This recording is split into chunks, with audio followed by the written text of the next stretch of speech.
Good evening. Welcome to ECTV's news broadcast, coming to you from Steinman Hall. We bring you the latest information about events and news happening around campus, around town, and around the world. Today is Tuesday, April 9th, 2019. Thank you for joining us. I'm Tommy Kulikowski. And I'm Jess Friels. This week in campus news. Now that spring weather is upon us, the Emergency Management Group would like to remind the campus that the EC Alert system is set to automatic notifications of severe thunderstorm and tornado warnings issued for Lancaster County by the National Weather Service. If you have any questions, contact Campus Security Director Andrew Powell. All staff, faculty, and students will receive an automated email, phone call, and text message from the EC Alert system for these weather emergencies. If you are interested in medicine or hoping to one day enter the medical field, obtaining experience is important. Becoming a medical scribe is a great way to get hands-on experience and patient contact hours prior to entering medical school. A representative from Scribe America is coming here to give a presentation, and she is looking for medical scribe recruits for Penn State Health Clinics. This will be held on Thursday, April 11th at 4 p.m. in the Tower Room in the BSC. Set on a remote island off the west coast of Ireland in 1934, The Cripple of Inishmaan is a strange comic tale by the director of 3 billboards near Ebbing, Missouri, in the great tradition of Irish storytelling, and based on a historical incident. As word arrives on Inishmaan that the Hollywood director Robert Flaherty is coming to the Aran Islands to film Man of Aran, later a famous documentary. The one person who really wants to be in the film is young Billy, if only to break away from the tedium of his daily life. Shows will take place April 11th, 12th, 13th, 25th, and 26th at 8 p.m. and April 28th at 2 p.m. Tickets are $7. Call 717-361-1160 or email box office at etown.edu for more information. The Elizabethtown College Symphonic Band will present its spring semester concert on April 14th at 3 p.m. in Leffler Chapel and Performance Center. The 54-member ensemble will be directed by Dr. Robert Spence. Amelia Baker, student winner of the college's 2018 Concerto competition, will perform as featured soloist. Special recognition will be given to band members from the senior class of 2019. Pre-program music will be performed by various student chamber ensembles. The concert is free and open to the public. Attention Spring 2019 graduates. Exit counseling is a federal requirement that helps student loan borrowers prepare to repay subsidized, unsubsidized, Perkins, or graduate plan loans. This requirement can be completed online. Sign in using your FSA ID from the FAFSA application. Perkins Loan exit counseling instructions will be emailed separately. You must complete exit counseling to avoid any delays in receiving your diploma.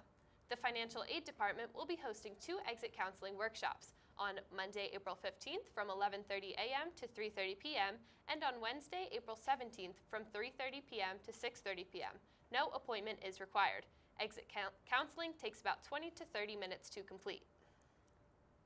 In local news, the Pennsylvania Game Commission voted 5-3 Tuesday to change the start of deer rifle season. The first day of the season will now be the Saturday after Thanksgiving instead of the following Monday. The change creates a 13-day season that includes 3 Saturdays rather than 2.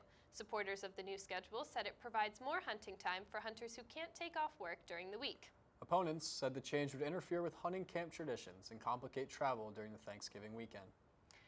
Police say a group of armed robbers hit 5 businesses in about 3 hours Saturday night in Harrisburg. Police released surveillance images showing hooded, masked, and armed robbers pointing handguns and even a scoped rifle, all while ransacking the stores. The 5 robberies happened between 6:25 p.m. and 9:41 p.m. The robberies occurred at businesses located on the 2300 block of North 6th Street, the 2100 block of Moore Street, the 200 block of Verbeck Street, and the 600 block of Division Street, Harrisburg Police said in a statement. 46-year-old Scott Wiley was taken into custody Saturday and charged in the death of his girlfriend in Berks County. The district attorney says Wiley fractured 42-year-old Farrah Wirtz's right fibula during an argument back on March 11th. It happened on the 200 block of East 3rd Street in Boyertown. The district attorney said Wirtz died 18 days later due to a blood clot in her injured leg. Wiley has been charged with murder, manslaughter, and assault. The Pennsylvania Department of Transportation announced that during the week of Monday, April 8th, weather permitting, its contractor will begin to pave approaches to the US 422 bridge over the Quittapahilla Creek in the city of Lebanon. PennDOT advises travelers that during overnight hours they may encounter single-lane restrictions with flaggers alternating traffic through the work zone. Work under this construction contract is expected to conclude over the next few weeks. US 422, locally known as Cumberland Street, averages nearly 9,000 vehicles traveled daily. To avoid delays, travelers should allow for additional time in their plans or seek an alternate route. In national news, it's 2019 and the presidential primary campaign is gearing up quickly.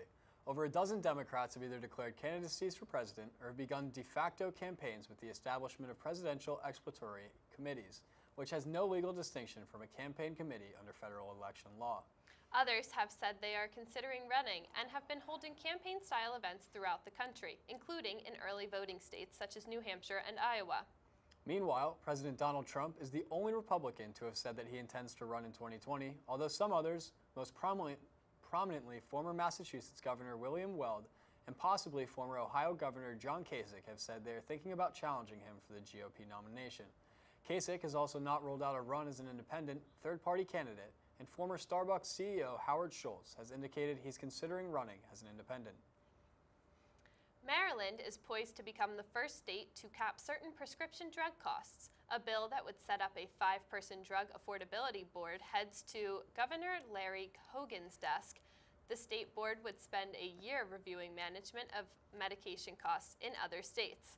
In a last-minute change, the Senate amended the bill to only apply to plans that provide coverage to county and state government employees. Consumers will feel the earliest effects in 2021. NASA's mission back to the moon's surface in 2024 will have some notable differences from the last time Americans were there in 1972. The first American on the moon in 5 years will be a woman. Vice President Mike Pence recently